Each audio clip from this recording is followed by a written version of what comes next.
തൃശൂരിൽ കൊള്ളപ്പലിശക്കാരുടെ ഭീഷണിയിൽ വ്യാപാരി ആത്മഹത്യ ചെയ്തു. ഗുരുവായൂർ സ്വദേശി മുസ്തഫയാണ് ജീവനൊടുക്കിയത്. കൊള്ളപ്പലിശക്കാരുടെ ഭീഷണി ഉണ്ടായിരുന്നുവെന്ന് കുറിപ്പെഴുതി വെച്ചാണ് ആത്മഹത്യ. 6 ലക്ഷം രൂപ കടം വാങ്ങിയതിന് 40 ലക്ഷത്തോളം രൂപ മുസ്തഫയിൽ നിന്ന് വാങ്ങി. മുസ്തഫയുടെ സ്ഥലവും കൊള്ളപ്പലിശക്കാരൻ ഭീഷണിപ്പെടുത്തി എഴുതി വാങ്ങിയെന്നും ആത്മഹത്യാക്കുറിപ്പിൽ പറയുന്നു. പോലീസിൽ പരാതി കൊടുത്തിട്ടും കൊള്ളപ്പലിശക്കാർക്കെതിരെ നടപടിയെടുത്തില്ലെന്നാണ് കുടുംബത്തിന്റെ ആക്ഷേപം. കൂടുതൽ വിവരങ്ങളുമായി നട്ടരാജ് പരശുറാം ചേരുന്നതിന് മുമ്പ് ആ പ്രതികരണം കാണാം. പൈസ തരാണ്ടിരുന്നു കഴിഞ്ഞാൽ മക്കളെയും മോനെ എല്ലാവരും മർദ്ദിക്കും, അങ്ങനെയൊക്കെ ഓരോ കാര്യങ്ങൾ വന്നിട്ട് ഇതാക്കിയിട്ടും ഭയങ്കര ഭീഷണിയും കാര്യങ്ങളൊക്കെ ആയിരുന്നു. കടയിൽ വന്നിട്ട് അവരുടെ ഇഷ്ടത്തിന് പൈസയും കാര്യങ്ങളൊക്കെ എടുത്തിട്ട് പോവുക, അവിടെ എത്രയാണ് കച്ചവടമായിട്ടുള്ള ആ പൈസ ഒക്കെ എടുത്തിട്ട് പോവുക, ഉപ്പാനെ ഭീഷണിപ്പെടുത്തുക. ഒരു സമ്മാനം ഇതൊന്നും കൊടുത്തിരുന്നില്ല. പിന്നെ ഉപ്പ ആഗ്രഹിച്ച് മേടിച്ച സ്ഥലം ഒക്കെ പലിശക്കാർ തന്നെ എഴുതിയെടുക്കും കാര്യങ്ങളൊക്കെ ആയിട്ട് ഉപ്പാക്ക് അങ്ങനെ മാനസിക ബുദ്ധിമുട്ടുകളൊക്കെ കൊടുത്തു. പിന്നെ ഞങ്ങളെ മുന്നിൽ ഉപ്പാനെ വിളിച്ചിട്ട് പലിശക്കാർ വിളിച്ചിട്ട് അവർ വീട്ടിൽ പോയിട്ട് ഉപ്പാനെ ഞങ്ങളെ മുന്നിൽ വെച്ചിട്ട് മർദ്ദിക്കും കാര്യങ്ങളൊക്കെ ഉണ്ടായിട്ടുണ്ട്. എൻ്റെ ഉമ്മച്ചിയുടെ മുന്നിലൊക്കെ വെച്ച് മർദ്ദിച്ചിട്ടും അല്ല ആളുടെ ആ പലിശക്കാരുടെ വീട്ടിലേക്ക് വിളിച്ചെടുത്തിട്ട് 6 ലക്ഷം രൂപയാണ് എടുത്തിട്ടുണ്ടായിരുന്നു. അത് കൂടിയിട്ട് ഒരു 18 ലക്ഷം അങ്ങനെയൊക്കെ ആയിട്ടാണ് സ്വർണം കുറേ പലിശ ഒക്കെ കൊടുത്തു. മകളുടെ സ്വർണം, ബന്ധക്കാരെ സ്വർണം അങ്ങനെയൊക്കെ ആയിട്ട് പിടിച്ചിക്കാൻ പറ്റാണ്ടാണ് പിന്നെയും ഈ സ്ഥലം എഴുതി കൊടുത്തത്. അത് ഈ തൈവളപ്പിൽ പ്രഗലേഷ് എന്ന് പറഞ്ഞ ആളാണ് മരണമൊഴിയിൽ എഴുതി വെച്ചിട്ടുണ്ട്. പ്രഗലേഷ് ഇവിടെ അടുത്ത നെമ്മിനിയിലാണ് ആളെ വീട്. അപ്പോൾ ആള് ഗുണ്ടായുസം കാര്യങ്ങളും ഇതേപോലെ മകനും ഭാര്യയായിട്ട് ഏട്ടൻ അവരുടെ വീട്ടിൽ പോയിട്ടുണ്ടായിരുന്നു. അപ്പോൾ അതിലന്ന് 8,000 രൂപ പലിശ മാത്രം കൊടുക്കണം. അതിൽ 6,000 രൂപ ഉണ്ടായുള്ളൂ. അപ്പോൾ ആ 2,000 രൂപയ്ക്ക് മകൻ്റെയും ഭാര്യയുടെ മുന്നിൽ വെച്ചിട്ട് പച്ച വർത്താനം പിന്നെ മർദ്ദിക്കും കൂടി ചെയ്ത്. അത് മകനും ഭാര്യയുള്ളപ്പോൾ പിന്നെ അയാളെ ഭീഷണി എന്നും 11 മണിക്ക് ഇയാളെ മുന്നിൽ പൈസ എത്തിയില്ലെങ്കിൽ ഭയങ്കര പ്രശ്നമാണ്. അപ്പോൾ ഒക്കെ കൈവായ്പയായിട്ടും പലിശക്കായിട്ടും ഒക്കെ പിടിച്ചിരിക്കാൻ വേണ്ടി പല ഇതും ചെയ്തു. എന്നിട്ടും പലിശ കൊടുക്കാൻ പലിശക്ക് എടുക്കേണ്ട അവസ്ഥയിലായി. പിന്നെ കുറേ സുഹൃത്തുക്കളും ബന്ധക്കാരും ഒക്കെ സഹായിച്ചിട്ടും ഇതൊന്നും രക്ഷയില്ല. കൂടുതൽ വിവരങ്ങളുമായി നട്ടരാജ് പരശുറാം തൃശ്ശൂരിൽ നിന്ന്. നട്ടരാജ്, എന്താണ് ഈ കേസിൽ സംഭവിച്ചത്? പോലീസ് എന്താണ് പറയുന്നത്? പോലീസിൽ നേരത്തെ തന്നെ ഈ വിവരങ്ങളെല്ലാം ഇൻഫോംഡ് ആണ്, പക്ഷേ പോലീസ് ആക്ഷൻ എടുത്തില്ല എന്ന ആക്ഷേപം കൂടി ഉണ്ടല്ലോ. നിഷാദ്, കൊള്ളപ്പലിശക്കാരെ അമർച്ച ചെയ്തുവെന്ന് സർക്കാർ അവകാശപ്പെടുമ്പോഴും പല ഭാഗങ്ങളിലും അവരിപ്പോൾ സജീവമാണ്. അവരുടെ ഒരു പുതിയ ഏരിയയിലെ ഒരാളാണ് മുസ്തഫ എന്ന് പറയേണ്ടി വരും. കഴിഞ്ഞ ആഴ്ചയാണ് അദ്ദേഹം ആത്മഹത്യ ചെയ്തത്. കൊള്ളപ്പലിശക്കാരുടെ ഭീഷണി സഹിക്കാനാവാതെ ആത്മഹത്യ ചെയ്യുന്നു എന്ന് അറിയിച്ചുകൊണ്ടാണ് അദ്ദേഹത്തിന്റെ ആത്മഹത്യാക്കുറിപ്പ്. ഞാനിപ്പോൾ നിൽക്കുന്നത് മുസ്തഫയുടെ വീട്ടിന് മുമ്പിലാണ്. ആ മുകളിൽ കാണുന്ന വീട്ടിലാണ് അദ്ദേഹം വാടകയ്ക്ക് താമസിച്ചിരുന്നത്.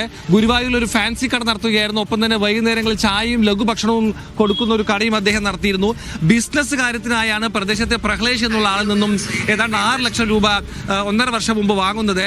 കൊള്ള പലിശയ്ക്കാണ് വാങ്ങിയത് എന്നുള്ളത് സത്യമാണ്. ഏതാണ്ട് 1,20,000 രൂപ വീതം മാസം കൊടുക്കേണ്ട ഒരു സ്ഥിതിയാണ് ഉണ്ടായിരുന്നത്. ഏതാണ്ട് 20% പലിശ വരുന്നു. ഇത് തെറ്റിപ്പോയാൽ അത് കൂടുന്നതിന് അതിലധികം പലിശ, അങ്ങനെ പലിശയ്ക്ക് മേൽ പലിശ കൊടുത്ത് സ്വന്തം സ്ഥലവും മറ്റും എഴുതി കൊടുത്ത് അത് നഷ്ടപ്പെട്ട അവസ്ഥയായിരുന്നു. അതായത് 20 ലക്ഷം രൂപ വില വരുന്ന ഈ ഭൂമി, എനിക്കരികിൽ കാണുന്ന ഈ സ്ഥലം, ഇത് ഏതാണ്ട് 5 ലക്ഷം രൂപയ്ക്കാണ് പ്രഹ്ലേഷ് എഴുതി വാങ്ങിയത്. പ്രഹ്ലേഷ് എന്ന ആൾക്ക് ഈ ചുരുങ്ങിയ വിലയ്ക്ക് ഈ സ്ഥലം എഴുതി കൊടുത്തിട്ടും കുടുംബത്തിലെ സ്വർണം പണയം വെച്ച് വിറ്റ് നൽകിയിട്ടും ഏതാണ്ട് 6 ലക്ഷം രൂപയ്ക്ക് കൊടുത്തത് 40 ലക്ഷത്തിലധികം രൂപയാണ്. ഇത് കൊടുത്തു കഴിഞ്ഞിട്ടും കടത്തിന്മേൽ കടം, ഭീഷണി, ഇത് താങ്ങാനാവാതെയാണ് മുസ്തഫ ആത്മഹത്യ ചെയ്തത്. ഇത് പലതവണ പലരോടും പറഞ്ഞെങ്കിലും രാഷ്ട്രീയ പ്രസ്ഥാനങ്ങളെയൊക്കെ അറിയിച്ചെങ്കിലും ഇതിലൊന്നും നടപടി ഉണ്ടായില്ല എന്ന് കുടുംബം പറഞ്ഞു. അതിനുശേഷം ഇപ്പോൾ കുടുംബം പോലീസിൽ പരാതി നൽകിയിട്ടുണ്ടെങ്കിലും ഇതിലും കൂടുതൽ നടപടി ഉണ്ടായിട്ടില്ല. ഇത് പ്രഹ്ലേഷ് എന്നൊരാൾക്കെതിരെയും ദിവേക് എന്ന ആൾ, ഇവർ രണ്ടുപേരുമാണ് ഈ ഭാഗത്ത് പലിശയ്ക്ക് പണം കൊടുത്തിരുന്നത്. ഇവർ രണ്ടുപേരിൽ നിന്നും പണം എടുത്തിരുന്നു. ഈ പണം തിരിച്ചടയ്ക്കാൻ കഴിയാതെയാണ് ആ പാവം ജീവൻ ഒടുക്കിയത്. എന്തായാലും വളരെ ദാരുണമായ സംഭവമാണ് ഉണ്ടായത്. സമൂഹത്തിനാകെ നാണിക്കാവുന്ന ഒരു സംഭവം എന്ന് പറയാം. വലിയ രീതിയിലുള്ള ഒരു പ്രതിഷേധം നാട്ടുകാർക്കുണ്ട്, കുടുംബത്തിനുണ്ട്, അയൽവാസികൾക്കുണ്ട്. അവരുടെ വാക്കുകളാണ് നമ്മൾ കേട്ടത്. ഒരു കട നടത്താൻ ഒരു പൈസ ഇല്ലാതെ പൈസ കടം വാങ്ങുന്നു. അതിന് കൊടുത്ത തുകയുടെ ഒരു ഗ്രാവിറ്റി ആലോചിക്കുക. അതായത് 40 ലക്ഷത്തിലധികം രൂപ, 6 ലക്ഷം കടം വാങ്ങിയത് 1.5 വർഷത്തിനിടയിൽ കൊടുത്തു. എന്നിട്ടും അത് പോരാതെ ഭീഷണി തുടരുന്നൊരു സാഹചര്യമാണ് ഉണ്ടായതെന്ന് പറയാം. അതായത് ഈ പറയുന്ന മുസ്തഫയെ കൃത്യസമയത്ത് പണം നൽകാത്തതിന് ഭാര്യയുടെയും മക്കളുടെയും മുന്നിലിട്ട് മർദ്ദിച്ചു എന്നാണ് പറയുന്നത്. ഈ പ്രഹ്ലേഷ് മർദ്ദിച്ചു എന്നാണ് ആരോപണം. പ്രഹ്ലേഷും അയാളുടെ കൂട്ടരും ഒരു ഗുണ്ടാ പ്രവർത്തനം തന്നെ ഇത്തരത്തിൽ കൊള്ളപ്പലിശയുടെ ഭാഗമായി നാട്ടിൽ നിലനിൽക്കുന്നു എന്നുള്ള ഞെട്ടിക്കുന്ന വാർത്തയാണ് പുറത്തു വരുന്നത് എന്ന് പറയാം.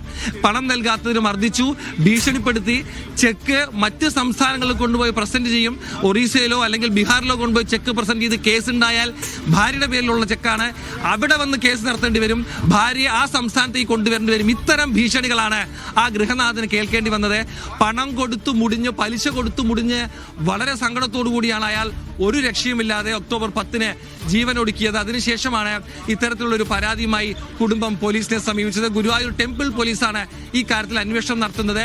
പോലീസ് കുടുംബാംഗങ്ങളിൽ നിന്നും വിവരങ്ങൾ ശേഖരിച്ചിട്ടുണ്ട്, മൊഴിയെടുത്തിട്ടുണ്ട്. തുടർ നടപടികൾ ഉണ്ടാകുമെന്നും അന്വേഷണം തുടരുകയാണെന്നുമാണ് പോലീസ് പറയുന്നത്. അപ്പോഴും കുടുംബം ചോദിക്കുന്ന ചോദ്യം, കുടുംബം പറയുന്ന കാര്യം, ഈ പ്രഹ്ലേഷനും ദിവേകിനും ഒക്കെ തന്നെ നാട്ടിൽ നല്ല ബന്ധങ്ങളാണുള്ളത്, വലിയ ഹോൾഡുണ്ട്, അവർക്കെതിരെ ഒരു വിരൽ നീക്കാൻ അധികാരികൾക്ക് കഴിയുന്നില്ല എന്നുള്ള ആരോപണമാണ് കുടുംബം മുന്നോട്ട് വെക്കുന്നത്. എന്തായാലും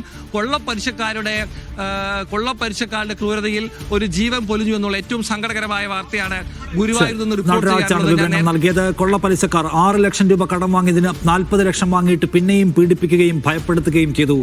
ആത്മനൊമ്പരത്താൽ ആത്മഹത്യ ചെയ്തിരിക്കുകയാണ് ഒരു മനുഷ്യൻ.